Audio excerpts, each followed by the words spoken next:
Guys, কেমন আছো তোমরা সবাই? আশা করি ভালো আছো আর আমিও খুব ভালো আছি। আজকে রাখি পূর্ণিমা, তো রাখি পূর্ণিমার আন্তরিক প্রীতি ও শুভেচ্ছা জানাই সকলকে। তো আমি আজকে রাখি পূর্ণিমাতে কি করলাম সেটা তোমাদের সবাইকে দেখাবো। তো তোমরা ভিডিওটা পুরো প্লিজ দেখতে থাকো, কেউ স্কিপ করো না। তো আমার ইন্ট্রোটা আমি দিয়ে দিই। পূজাস ব্লগে তোমাদের সবাইকে স্বাগত। তো দেখো আমি সব গিফট শপিং করে নিয়ে চলে এসেছি। এবার কাকে কি গিফট দেবো সেটা তোমরা সবাই দেখতে থাকো।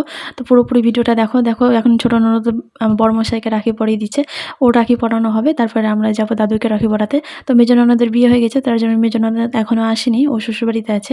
ও আসবে, তারপরে বড়মশাইকে রাখি পরাবে। তো বড়মশাইকে দেখো ননদ গিফট দিতে দিল, ননদ বড়মশাইকে গিফট দিয়ে দিল। এবার আমরা চলে এসেছি দাদুকে রাখি পরাতে। যে দেখো ছোটো ননদ এখন দাদুকে রাখি পরাচ্ছে। তো মানে তোমরা দেখছো, বুঝতেই পারছো যে দাদু উপরে বসে আছে, দাদু নিচে বসতে পারেনি, কারণ দাদুর শরীরটা ভালো নেই। তো আর জন্য দাদুকে আর নিচে বসায়নি, উপরে বসিয়েছি। আর দাদুকে গেঞ্জিটা পরিয়ে দিয়েছি, আর লুঙ্গিটা পরাইনি, তো শরীর ভালো নাই তো ওই জন্য আর পরাইনি। তো এবার ননদের পড়া হবে, তারপর আমি পড়াবো। এই যে দেখো আমিও পড়াতে লেগে গেলাম।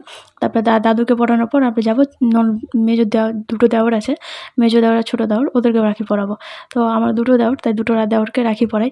তারপরে আমার ননদ আসবে, তো ননদ এসে বড়মাসাইকে রাখি পরাবে। তো এবার চলো ভিডিওটা তোমরা প্লিজ পুরোটা দেখো, স্কিপ করো না। আর ভালো লাগলে প্লিজ লাইক কমেন্ট আর শেয়ার করে দিও। তো এবার দেখো আমার মেজো দেওরের কাছে চলে আসছি রাখি পরাতে। এই যে দেখো এটা আমার মেজো দেওর, তো মেজো কাকুর শ্বশুরের ছেলে মেজো দেওর। তো একে এবার রাখি পরাবো। তো আমার, তোমরা হয়তো ভাবছো যে আমি বাবার বাড়ি না গিয়ে শ্বশুর বাড়িতে কেন আছি। তো আমার ভাই নেই, দাদা নেই, তার জন্য আমি আর বাবার বাড়ি যাই না রাখিতে। তার জন্য আমি শ্বশুর বাড়িতেই থাকি রাখি। তার দেওরদের দুটো দেওর আছে, দুটো দেওরকে আর দাদুকেই শুধু রাখি পরায়। তো দেখো দেওরকে রাখি পরানো হয়ে গেল। তো দেওর মানে ভিডিও করছি আমরা দেখে, দেওর একটু লজ্জা পেয়ে গেছে, দেখে তোমরা বুঝতেই পারছো যে লজ্জা পেয়ে গেছে। তারপর ওকে মিষ্টি খাইয়ে দিলাম।